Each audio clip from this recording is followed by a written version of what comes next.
கடந்த காலத்தில் நடந்த பல நிகழ்வுகள் தான் இன்று நிகழ்காலத்தில் பலரை கவலையோடு எதிர்காலத்தை நோக்கி நகர விடாமல் தடுத்து கொண்டிருக்கிறது.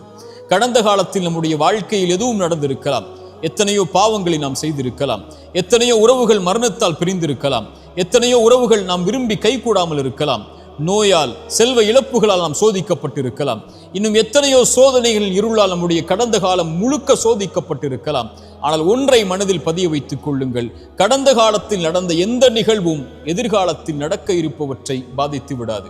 மீண்டும் சொல்கிறேன், இறைவன் எதிர்காலத்தில் வைத்திருக்கின்ற பொக்கிஷங்களை பெறுவதற்கு கடந்த காலத்தில் நடந்த எதுவும் தடையாக அமைந்து விடாது.